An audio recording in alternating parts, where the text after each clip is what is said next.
Hey guys, I just wanted to tell you a little bit about my new battery setup, which I put in just before I left, 2 days before I left for the Tassie trip.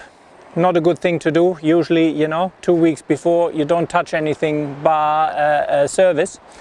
But hey, it panned out that way, and fortunately it turned out good. I had a standard marine AGM deep cycle battery as my secondary battery.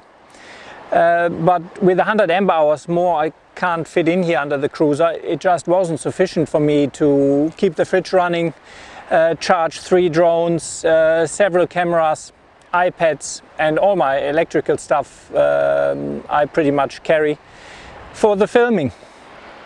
So I heard quite a bit about crystal LED batteries before, and I thought it's time to give that a try. On paper, crystal LED, not actually new technology, fairly old, but they never could get it stable. I think developed in the 60s for the army, if I'm correct. They never got it stable to 12 volt. Recently, I believe an Australian company picked that back up, managed to get that all sorted, the teasing issues they had in the 60s. And it's now, yeah, a very stable battery. The advantage is not size really, because size it's pretty much the same as a AGM battery. However, it's more heat resistant, it's more shock resistant, it has a life cycle of between 15 and 17 years. It can be deep discharged to 0 and recharged without any adverse effect, so that's a big plus. It holds charge very long. I think if you fully charge the battery, put it in the on a shelf, after a year it still will have 80% of its charge, which is awesome. It also recharges around 30% quicker. You can drain it far more, so you could have the switch off point with the crystal LED battery, say at 10 volt and not at 11.5 or 11 volt.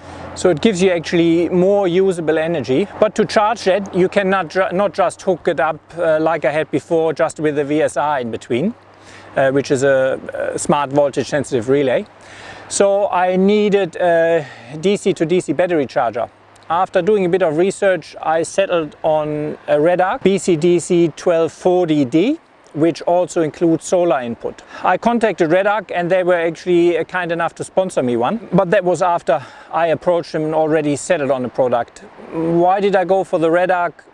First of all, I think quality-wise, brand-wise, we don't have to discuss that. Redarc is top-notch. What I liked that when I called them support-wise, they were more than happy to help me and tell me what is the best setup, because the crystal LED is fairly new. Also what I liked on that charger is that I could put it on the bonnet.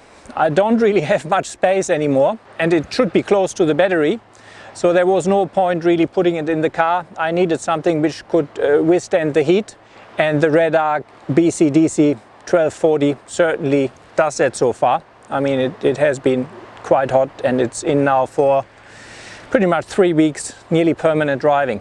No issues whatsoever. We had water crossings, we had mud.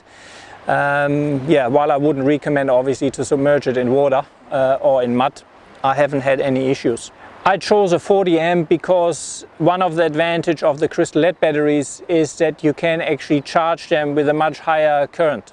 The standard AGM batteries, I think the basic rule is you charge with 10% of the battery capacity. So if you have a 100 amp hour battery, you charge with around 10 amps. But obviously that takes quite a long time then to charge the battery.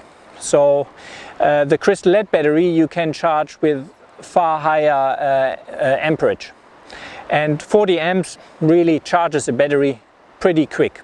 That has proven to work very well. The Redarc DC to DC charger also has solar input. So I mounted on the roof permanently a 100 watt solar panel, which goes straight into the DC to DC and then pretty much charges the auxiliary battery. It's fairly smart, the device. If the input charge is high enough from the solar panel, it actually just takes it from the solar panel, put a little less load on your alternator. So past 3 weeks, setup worked beautifully. I actually have no issues with empty batteries in the morning anymore after charging all my equipment.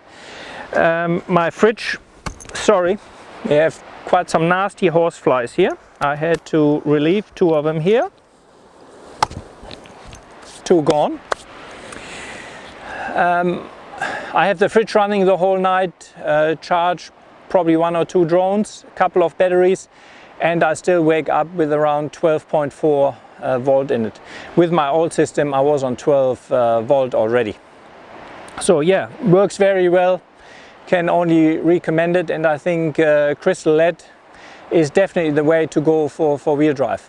I mean, I looked into lipos, and yeah, lipos are great because they're even smaller, but they also cost double as much. And I don't know, you know, after having seen lipos go up in flames and so on, I'm a bit reluctant to have that in the car. I think the crystal LED are much safer there. You don't have the weight and space saving, but yeah, I'm very happy with that and certainly would recommend it.